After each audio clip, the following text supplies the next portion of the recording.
റീനയോട് ചോദിക്കാനായിട്ടുള്ളത്, ഇപ്പം ഞാൻ പരിചയപ്പെട്ട് 24 മണിക്കൂറിനുള്ളിൽ റീനയെ ഹോട്ടലിലേക്ക് വിളിച്ചിട്ടുണ്ടോ? താളം തെറ്റുന്നു തോന്നി കഴിഞ്ഞാൽ അതായത് പരിചയപ്പെട്ട് 24 hours കഴിയണേക്കും മുമ്പ് എന്നെ താളം തെറ്റിയെന്ന് എനിക്ക് മനസ്സിലായി. വിളിച്ചിട്ടുണ്ടെങ്കിൽ റീനയുടെ മറുപടി എന്തായിരുന്നു? അതുകൂടി ഇപ്പോൾ പബ്ലിക് ഡൊമൈനിൽ വെച്ചോളൂ. അയ്യോ അത് വേണ്ട. എനിക്കറിയുന്ന കുറെ കാര്യങ്ങൾ പറയാം വിത്ത് എവിഡൻസ്. ചാറ്റ് ശ്രീ ഹാഷ്മിക്ക് പരിശോധിക്കാനും തരാം. ഞാൻ ഫ്ലൈറ്റിലിരിക്കുകയാണ്. ഫ്ലൈറ്റിൽ പിന്നെ കയറി എല്ലാവരും ഇരുന്നു. അപ്പോൾ അനൗൺസ്മെന്റുകളൊക്കെ തുടങ്ങി. റീനയുടെ ഫോണിൽ നിന്നും തുരുതുര എനിക്ക് കോൾ വരികയാണ്. ചുമ്മാ ഇങ്ങനെയുണ്ടോ കള്ളന്മാർ ലോകത്ത്? എന്താ? അപ്പോൾ പറഞ്ഞു എൻ്റെ അമ്മയുടെ ബർത്ത്ഡേ ആണ്. മെയ് 28 മലക്കണം. മെയ് 28 പറയുന്നു എൻ്റെ അമ്മയുടെ ബർത്ത്ഡേ ആണ്. അപ്പം ഞാൻ അന്ന് അമ്മയുടെ കൊടുക്കാം. അമ്മയ്ക്ക് നിങ്ങളെ ഭയങ്കര ഇഷ്ടമാണെന്ന് ഫോൺ കൊടുത്തോട്ടെ.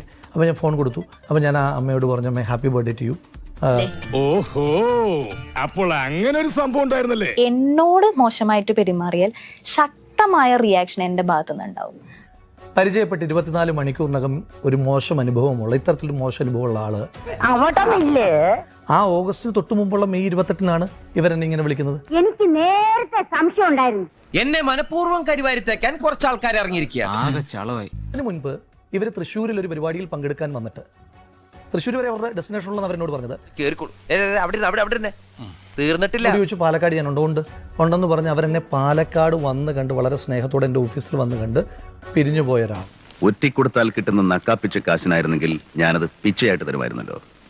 പക്ഷെ അതൊന്നും അല്ല തന്റെ ഉദ്ദേശം. അപ്പൊ ആൾക്കൂട്ടത്തിൽ വെച്ച് എന്നെ കണ്ട് എൻ്റെ ഓടി അടുത്തേക്ക് വന്ന് സെൽഫി എടുത്ത ഒരാള്. ഇങ്ങനെ ഒരാൾ രാഷ്ട്രീയത്തിൽ ഉണ്ടാകാൻ പാടില്ല എന്ന് ഞാൻ ചിന്തിച്ചു. പാലക്കാട് ഉപതെരഞ്ഞെടുപ്പിന്റെ സമയത്ത് എനിക്ക് പോലും അറിയില്ലായിരുന്നു, അവരെന്നെ കണ്ടിട്ടുമില്ല.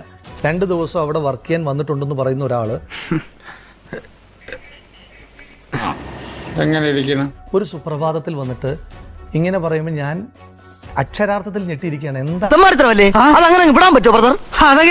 ഒരു യുവ നേതാവിൽ നിന്ന് ഇത്തരത്തിൽ അശ്ലീല സന്ദേശം ലഭിക്കുകയും ചെയ്തപ്പോൾ അതെന്നെ ഇറിറ്റേറ്റ് ചെയ്തു. അതെന്നെ വിഷമിപ്പിച്ചു എന്ന് ഞാൻ പറയുന്നില്ല, അതെന്നെ ഇറിറ്റേറ്റ് ചെയ്തു. ഞാൻ അയാളെ ഫയർ ചെയ്യുകയും ചെയ്തു.